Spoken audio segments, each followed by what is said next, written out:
Hello, BookTube. I went out very, very early this morning to get some errands done before the real heat of the day settled in, when you really have to sort of lay back in air conditioning with fans going and just sort of get through until sunset. The normal October thing in New England. Uh, and, of course, my early morning errands took me to the Brattle bookshop. It's a used bookstore in the heart of downtown Boston, and I love it. I've made many, many, many, many dozens of videos about the Brattle bookshop. In fact, if I ever got off my behind and put any of my videos in playlists, there could be a Brattle playlist that would be hundreds of videos long. I go there all the time, and the reason I do is because the turnover is enormous. You're never looking at the same books twice. Of course, large chunks of any section inside the shop won't change from week to week. But there are new arrivals all the time. And the reason I say inside the shop is, of course, because there's an outside to the shop as well. There's a sale lot outside with thousands of books for $1, $3, or $5. And most of the time when I go to the Brattle, I shop out in that sale lot and not inside the store at all. And I had great hunting this morning. When I was wandering around those outside carts, when I was in the shade, I could still feel a bit of the cool of the night. The late night last night was amazing, just amazing. I was reading and sort of, I had one hand on my snoozing little bean. She's awake now. She's just looking out at the world. But at 3 in the morning, she is dead to the world, just sound asleep, pressed against me. And suddenly I noticed that the light coming through the window seemed a little bit odd. I think I noticed it half an hour earlier, and then half an hour later it struck me as really odd. So I actually looked out the window at 3 in the morning. Sometimes I will do, just because if you look out when the whole street is empty, when all of the late night revelers have staggered home, when the buses have stopped, when the traffic lights have stopped, when it's all just dead as could be. Sometimes if you're patient, if you just sit at the window and look out, sometimes I do that. Then you'll see wildlife. You'll see, a couple of times I have seen, there's a mated coyote pair that live in the big arboretum about a minute away from my front door. And they will patrol outside the arboretum extensively. A couple of times I've seen them loping up the street right inside the gutter. Usually it's big fat raccoons. There's a raccoon family that lives up the ridge from me that they forage everywhere when it's the dead of night, when there's no chance they're going to encounter somebody walking their dog or anything like that. But last night I looked out at 3 in the morning, and there was a thick pea soup fog everywhere. And I don't mean that it was a little bit misty. I mean you couldn't see the other side of the street. It was a pea soup fog. Thickest fog I've seen in this area of Boston in ages. Just ages. I keep meaning to go online and see if anybody else noticed this or if it was just me. But I feel certain that it really happened. But when I was at the Brattle this morning, if you walked to a part of the sale lot that was where the sun had reached, you could feel that it was going to be a normal October day in New England, that it was going to be 81, 82 degrees Fahrenheit, 97% humidity, not a hint of rain, not a hint of moisture, just the normal thing. The thing you want to watch out for a week before Halloween is heat stroke, of course. But I found a lot of books, a lot of them. A lot of the books that I found, were not for me. One of the nice things about the Brattle sale lot, if the books are all costing you $1, then it's easy to be generous, right? It's easy to say, well, here's something I know so-and-so kind of sort of likes this subject. It's a gamble whether or not they will like this book or already have it. But where that might stop you, if you're in a retail bookstore, it won't slow you down at all if the book costs $1. So half the books that I got were for other people. But that still left a sizable half for me. It was aided and abetted by a very generous gift certificate that one of you called in to the Brattle bookshop. People do that. You people are amazing. You're incredibly generous. Somebody called in a very generous gift certificate. It doesn't take much to do. You call the Brattle bookshop and say, I want to give Steve some store credit. Usually, depending on who you get on the phone, you won't even need to use my surname. They'll know who you're talking about. And One of the side effects, the inevitable side effects of you sending me credit at the Brattle is that you will get a video like this, because I am most certainly going to use it. And I found a stack of books for myself as well. Now, the goal here always is to get keepers. Things that I'm going to hold on to, not just for a week or a season, but forever. Books that, ideally, they're going to go in the little book room. That doesn't always work. There's attrition, and some things stick and some things don't. Some things I get rid of and wish that I hadn't. Again, the turnaround for me as well is high because these things are so cheap. So it's easy to do. I'm more inclined towards getting keepers now than ever because I'm embroiled in Project Harrigan to rearrange my books fundamentally from the ground up. And the first part of rearranging your books fundamentally from the ground up is to get rid of books. That's the number one thing that makes it possible. You can try and rearrange your library without doing that. But the key is to break the logjam. The key is to get rid of hundreds of books. And then all of a sudden you have the room to maneuver. Then all of a sudden you can start to see things clearly. That's part of Project Harrigan. Another part of Project Harrigan is not to continually flood myself with books that I want for only a season or for only a day, or to beef up my getting rid of books. So you never know how many of these things will actually stick around. I think I did pretty good for keepers, but you can never 100% tell. I found some gems as well. The first one I found is a UK trade paperback of a book that I got as an advance copy from the publisher. I got the finished copy. I reviewed it for my beloved Christian Science Monitor here in Boston. If I remember, I'll leave a link to it down below, but I don't think I've ever seen the paperback. Whereas this is a UK trade paperback, so it has all the blurbs on it are from UK sources, including Peter Hitchens. And the only thing that would supplant this in my permanent collection would be if the US paperback of this book, I don't even know if it exists, but if the US paperback of this book has a blurb by me, then that's the paperback that I would want. But in the meantime, I'll definitely take this one, since it's certainly going to be prettier than the US edition. This is by Julia Boyd, and it is Travelers in the Third Reich. And it's a harrowing book, just harrowing. Julia Boyd goes through all sorts of travel memoirs and travel records and diaries and whatnot of people who went to Germany in the 1930s, travelers in the Third Reich, who visited, stayed for a little while, maybe visited friends, checked out the art, the opera, the bookstores, the movie theaters, the live theater, the thriving cultural life that Germany was famous for. But in the background of all of their visits, there was this change that had happened in the country. There was this new government in control, and the government was becoming bolder and bolder. It was less and less possible to disguise what it was, and therefore less and less possible to trivialize it as just, those people, the wrong people are in power, they're all nuts, we'll wait a while and they'll get voted out. Every once in a while, that's the cycle for what we would refer to loosely as a liberal democracy, unless fascist goons get into that power system. They aren't going away, and the only thing that's going to get rid of them is the destruction of your country from the outside by other countries. When you're reading this book, you can look at that, and you can read all of these accounts and know perfectly well what's coming. And you want to scream at these people. You do. Every single person that's accounted for in here, you want to scream at them.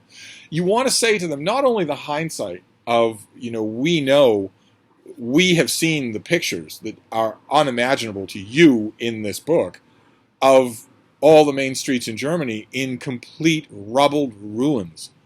Shadows, skeletons of buildings, craters in the ground.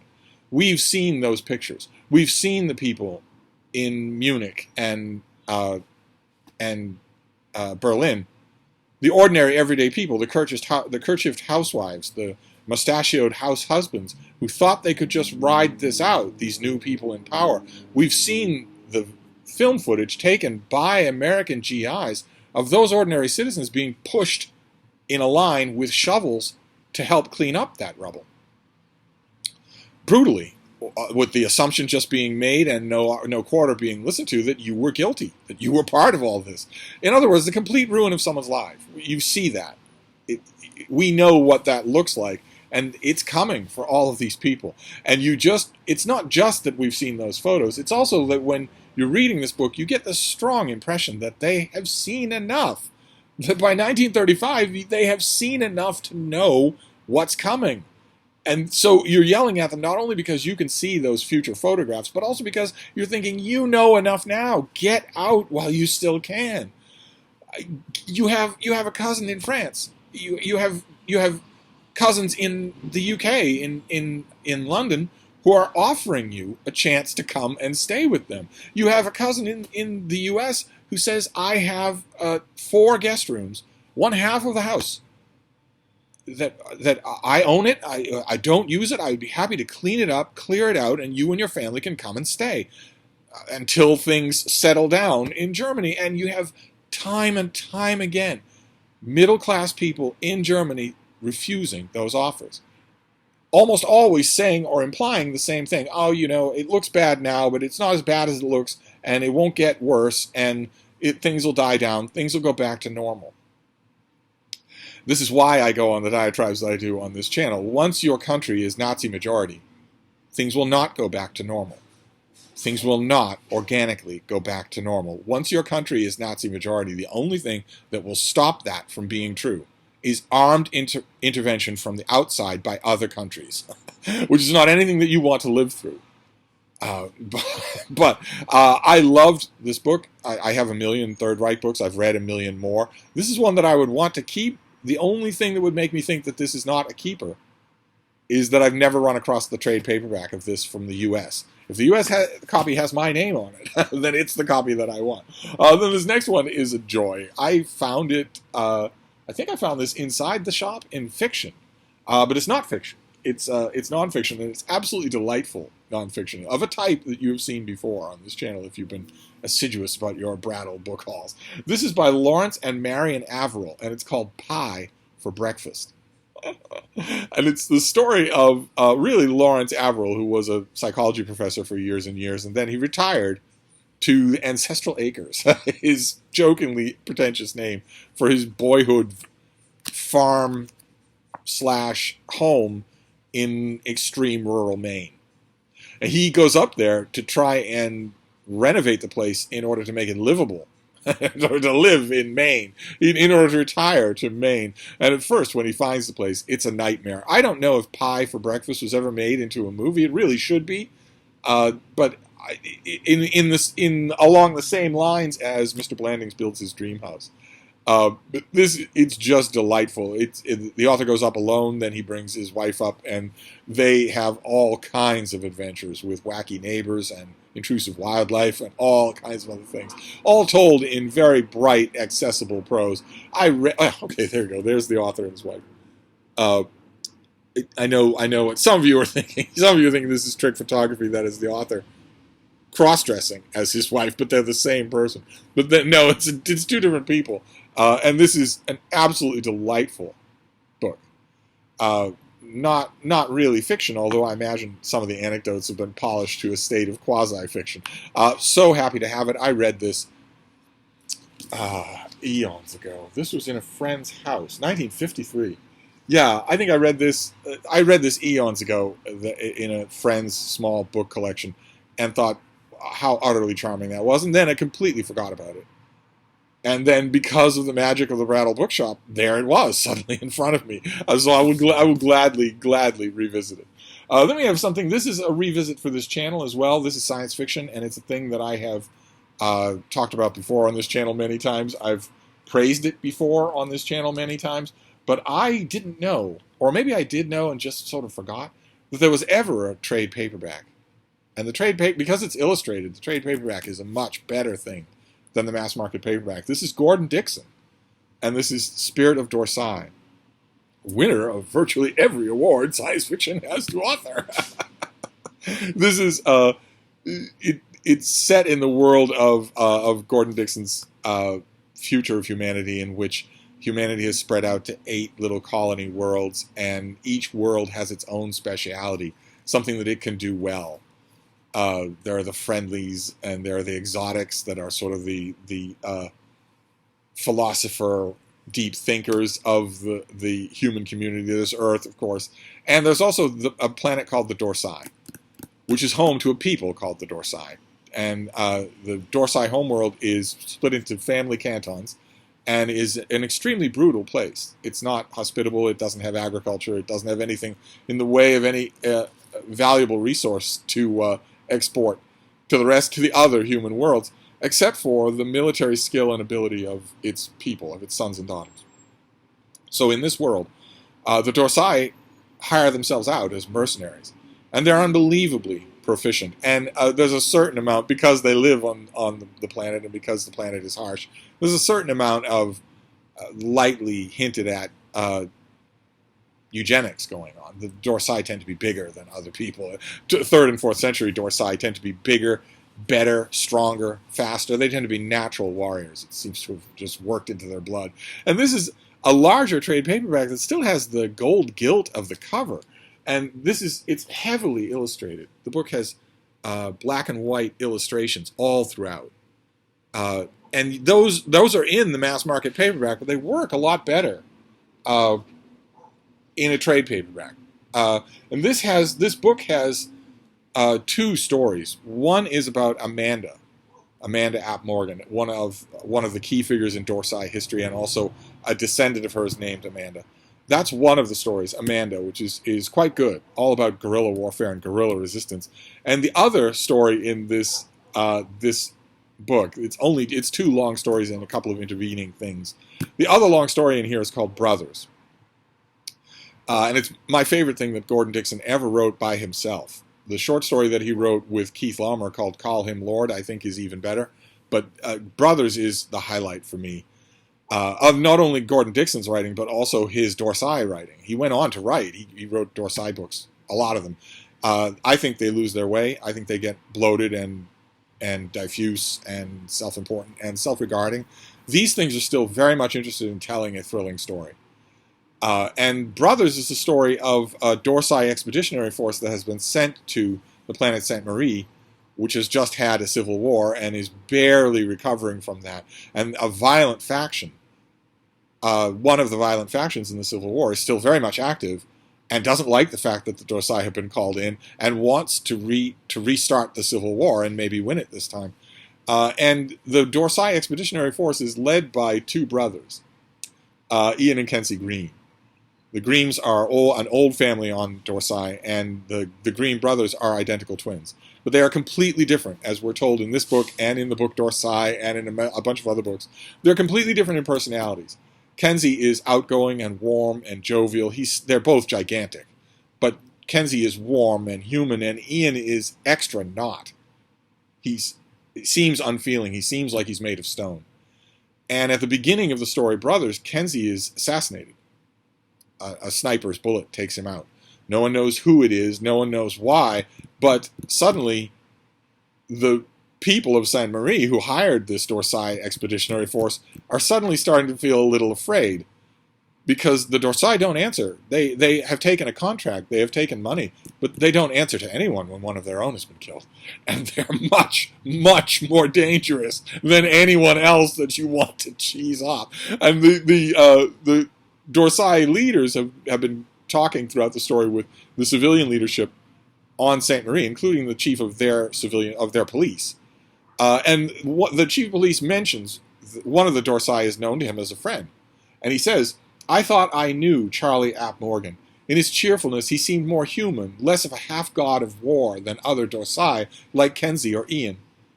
Or even lesser Dorsai officers like Chu. But now he had moved off with the rest. His words took him out of my reach into some cold, high, distant country where only Dorsai lived. It was a land I could not enter, the rules of which I would never understand." There's that feeling that only happens when the Dorsai are really provoked. And when all the Dorsai men are assembled together, or men and women, I assume, are all assembled together, they're given the news that their beloved commander, Kenzie Green, has been assassinated, and that we don't know who did it. And that you must absolutely not consider that every person on Sainte Marie is guilty. We will find the guilty people and bring them to justice.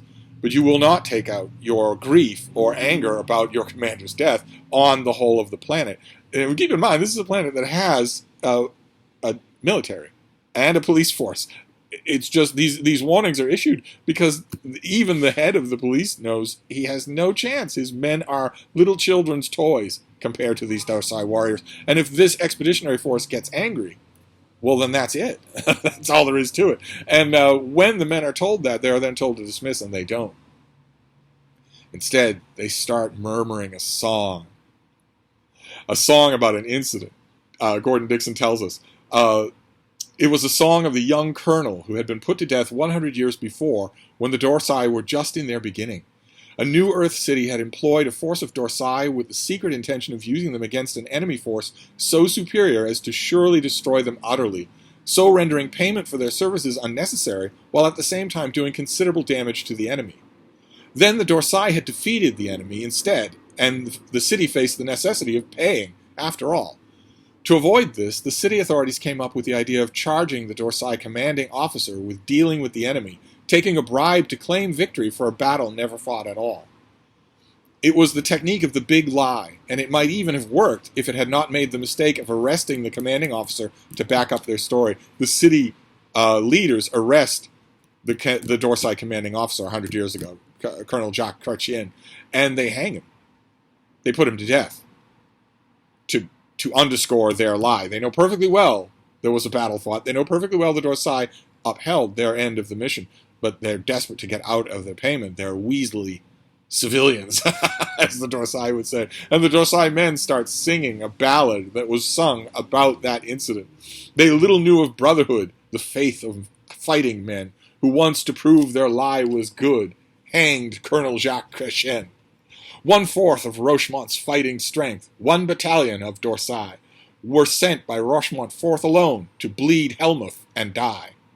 But look down from Rochemont's height upon the Helmuth plain, at all the Helmuth armored force by Dorsai checked or slain. Look down on Rochemont's shame, to hide the wrong she'd done, made claim Helmuth had bribed Dorsais, no battle had been won. To prove that lie, the Rochemont lords arrested Jacques Chrétien. On charge he dealt with Helmut's chiefs for payment to his men. Commandant Arp Van Din sent word, you may not judge Dorsai. Return our colonel by the dawn, or Rochemont town will die. Strong held behind their walls, Rochemont scorned to answer them, condemned and at daybreak hanged young Colonel Jacques Chrétien. Bright the sun that morning rose upon each weaponed wall, but when the sun set in the west, those walls were leveled all. Then soft and white the moon arose on streets and roofs unstained, but when that moon was down once more, no street nor roof remained. No more is there a Rochemont town, no more are Rochemont's men, but stands a Dorsai monument to Colonel Jacques Chrétien. So pass the word from world to world, alone still stands Dorsai. But while she lives, no one of hers by foreign wrong shall die. They little knew of brotherhood, the faith of fighting men, who hanged to prove their lie was good. Colonel Jacques Chrétien. That's what the characters note all throughout both this book and all the other early Dorsai novels, is that if the Dorsai hold up on their world, they could take on the rest of the system easily and win. I have the mass market of this, but I would much rather have a trade paperback. Much rather. Especially since I think the ebook of Spirit of Dorsai is not illustrated. And I love these old 1970s styles illustrations. I just love them. So that was a find. That'll go on the science fiction shelf. Again, keepers. I'm hoping these are keepers. This next one, certainly a keeper. Certainly it is. I have seen this in Mark Richardson's collection, and I have lusted after it because I read it cover to cover in an old library in Kennebunk, Maine. I was a guest of a family in Kennebunk, Maine, and I brought a couple of books, but this is in the days before ebooks, long before ebooks. This is the days before not only the internet, but before computers, except at NASA. And I ran out of the books that I had brought up, and I was looking through the library in this house to see something that I wanted. I found this book, pulled it down, read it, loved it. and then put it back grudgingly. This was not a family you wanted to steal books from, believe me. And just have sort of hoped ever since that I would see a copy. Saw a copy in Mark Richardson's collection, very much wanted to steal it. But they have strict security protocols up at that house for some reason. They must deal with a lot of that from other guests. And I finally found it today in perfect condition with a Mylar Library dust cover. And that is I Wanted to Write by Kenneth Roberts. There's the collection of his novels up there. He wrote Brattle in Arms and Oliver Wiswell. You've seen him recently on Mark's channel. Because I recently found a beautiful copy of Trending into Maine with full-color illustrations. It was a beautiful, beautiful copy in a lot better shape than the crappy condition copy that I have here for myself. I'm a lot pickier about the condition of books in Mark's library than I am in mine, because he's a librarian, and his home collection is something to just stare at. Kenneth Roberts wrote all kinds of great historical fiction that unfortunately are forgotten now. I mean, no one reads Kenneth Roberts anymore, and that's a terrible shame. But this is his story about becoming a writer, and it's terrific. I can't wait to reread it. I will reread it this week. But even reading it the first time, I thought, well, it's fascinating because you want to know all the different things about Kenneth Roberts' beginnings as a writer. There's one point in this book, I remember it vividly, where he realizes suddenly that the kind of thing he wants to read about, for instance, the family history of Maine, the long personal history of Maine, hasn't been written. He has that fantastic moment that some writers have where he realizes that the thing that he wants to read, he's going to have to write himself because no one else has done it. At the point in the book where he talks about having that amazing experience, he wasn't even really sure that he knew what historical fiction was. Of course, Ivanhoe existed. But it hadn't dawned on him until that moment that he would have to write it himself. And that is such a wonderful, unguarded, honest moment. And this book is full of those moments. This is why I've always wanted to have a copy of my own of this. But the thing I want to say about it is that it's one of the greatest author biographies ever written. Certainly one of the best ones ever written of an American author. And what I mean by that is not an author reflecting on writing their autobiography. Right? Authors do that. I wish they wouldn't, but they do. But I mean the specific kind of book that authors write where they write about their writing autobiography. So they might mention they fell in love, they might mention they fell out of love, that sort of thing. But the main thing going throughout is their writing autobiography. I think it's fallen out of fashion. Writers don't tend to do that anymore. It's a terrible shame, but this is a fantastic example.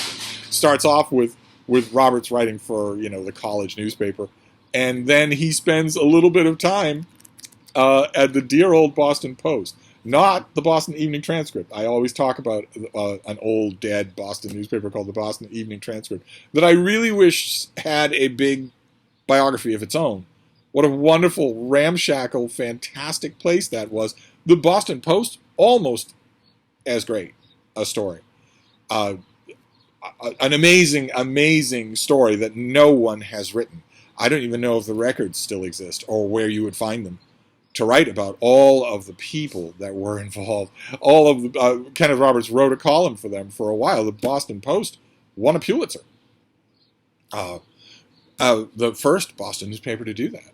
And the Boston Post also had a great, great literary editor for a long time, for 10 years or more. Her name was Olga Hucken. And she was... she'd read everything. She was incredibly formidable. Talk about somebody who deserves a biography of their own.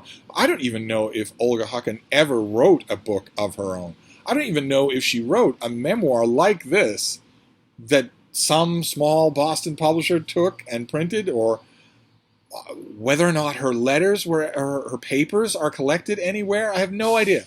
It may be entirely impossible now in 2021 to reclaim Olga Hucken from the mists of history. And that's terrible. That's absolutely terrible. But the Boston Post was a flourishing going concern, an incredibly popular paper for a long time. We're talking hundreds of thousands, subscriber lists in the hundreds of thousands. But I think it was in the 1950s that they sort of petered out and disappeared.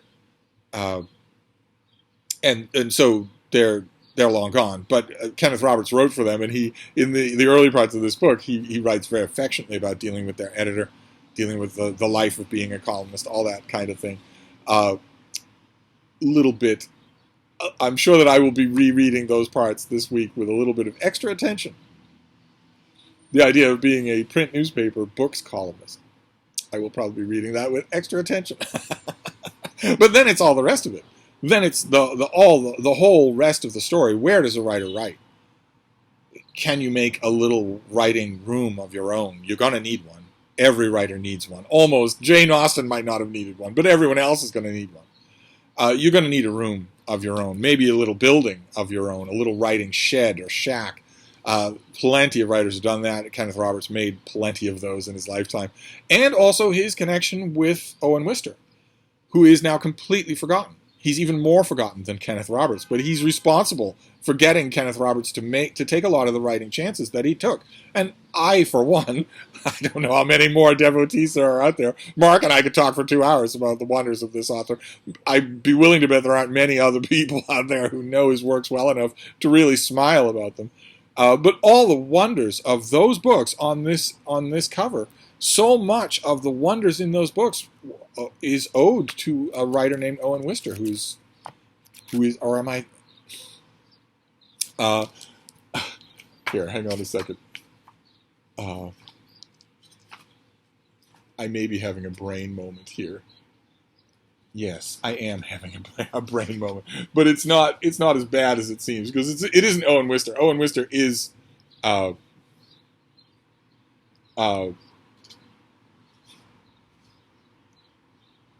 largely forgotten here. But I want to see, this thing actually does have an index. Well, anyway, it doesn't matter. The point is that as the book goes on, we get Kenneth Roberts reflecting on writing the books that sold hugely when he was an author. His novels sold like crazy. He might be forgotten now.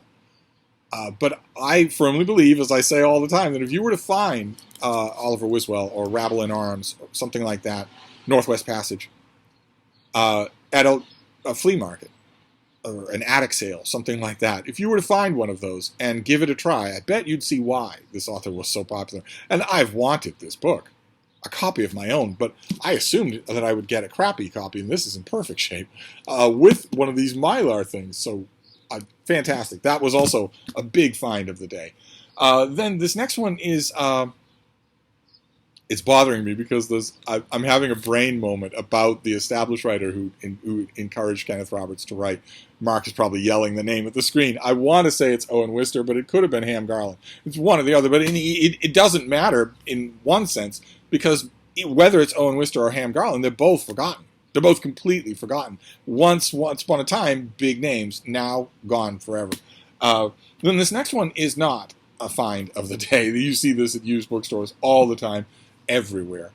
I just saw it and realized that I didn't have a copy, and I'm kind of interested in reading it again. It's well familiar. All of you know it.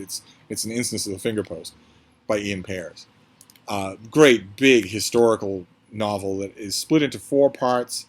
It's takes place in the 17th century in the reign of King Charles II. Only Charles II has just recently reclaimed the throne, so he's not settled in his reign.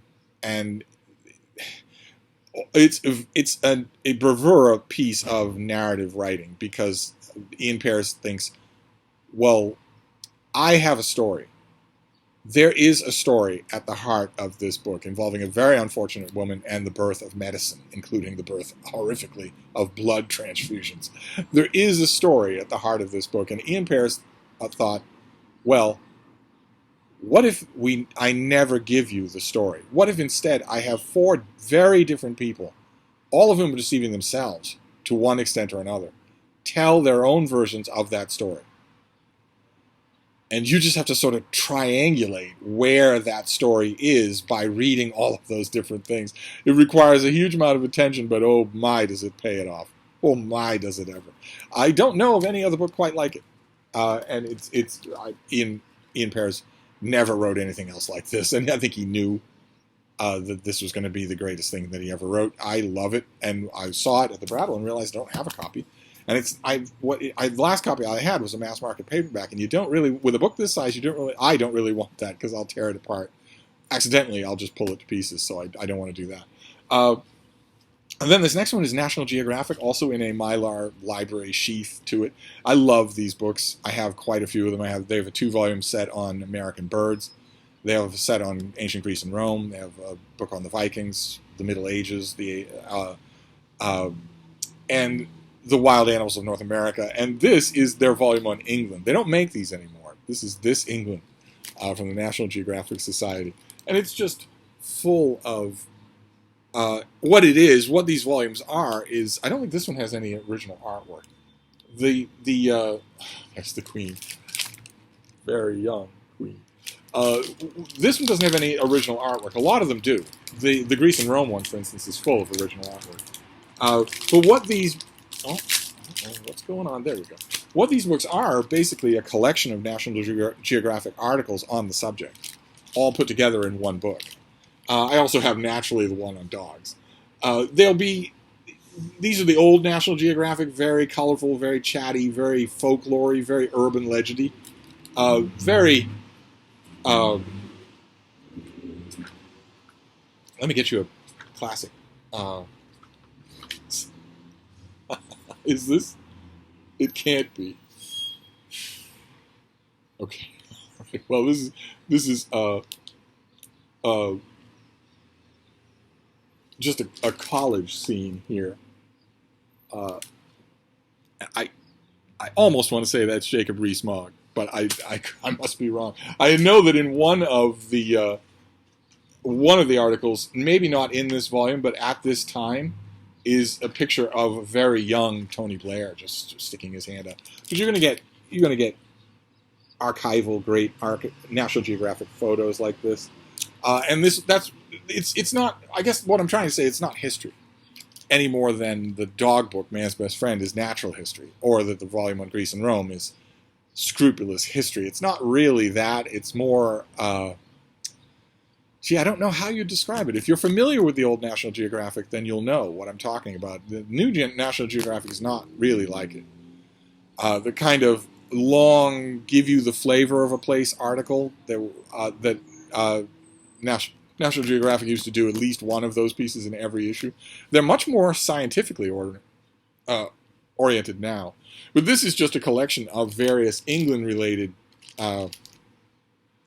articles that they've had. Wow, there's a whole bunch of them. So this will remind me. I have the 2-volume book on birds. I have Wild Animals of North America. I have Men, Ships, and the Sea. That's a classic one. Mine's in terrible shape because I go back to it all the time.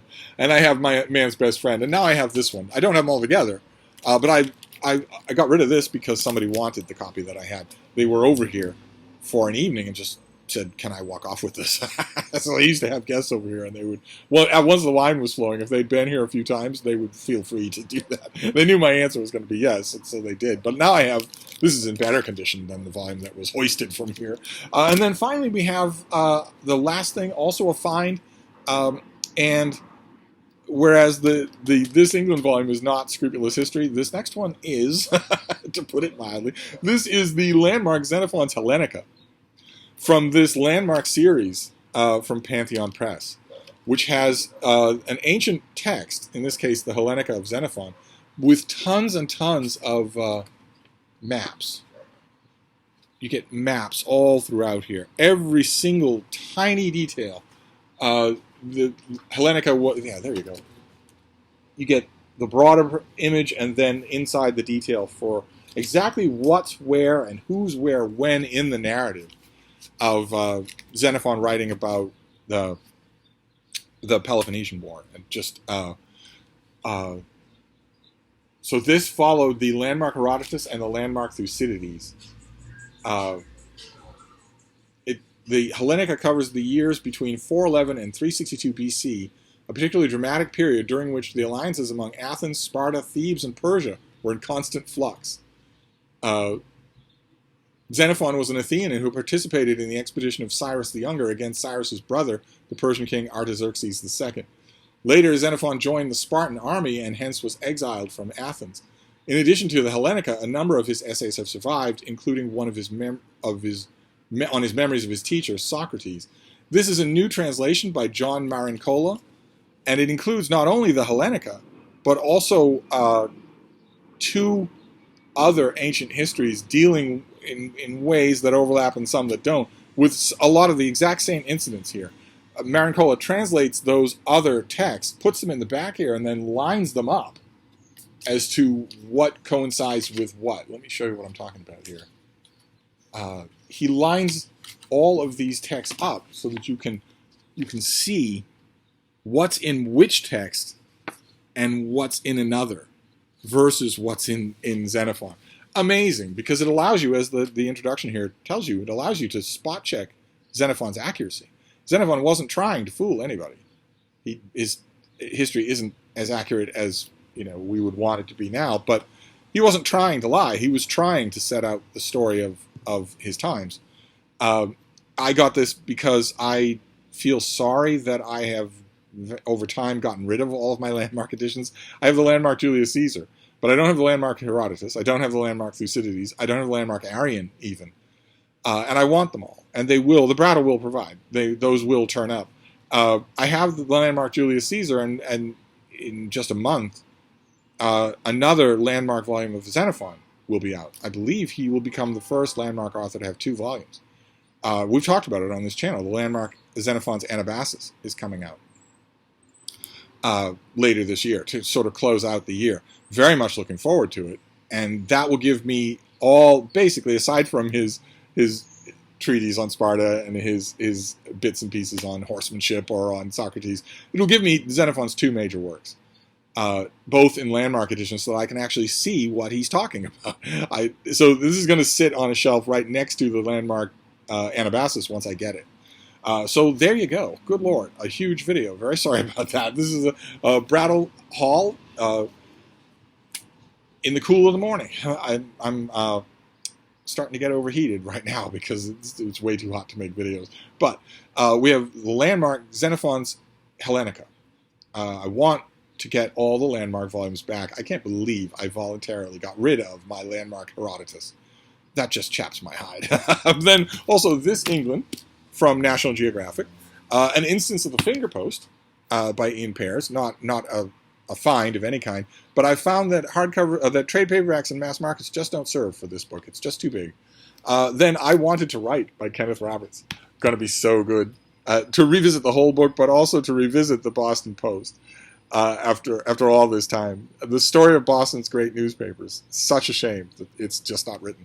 And then we have The Spirit of Dorsai by Gordon Dixon in a trade paperback. That's just great. I think I have Lost Dorsai in a trade paperback, but that's all. But Lost Dorsai is illustrated as well. And then Pie for Breakfast by the Averils. Fantastic to read that again. And finally, Travelers in the Third Reich. About people who didn't see it coming and should have. It's a very apropos story. And that was my Brattle haul. I doubt I will be back to the Brattle until later this week. This week, I mean, today is bad, but the next couple of days are going to be just too hot to do anything at all. It's going to be hard to explain that to the little bean, but we're going to be approaching 90 for the next couple of days, so there's no way that I'm going to do anything. I'm certainly not going to go book hunting. But there'll be other things to occupy, so I'm going to wrap this up at last, but I will be back. Thank you, BookTube.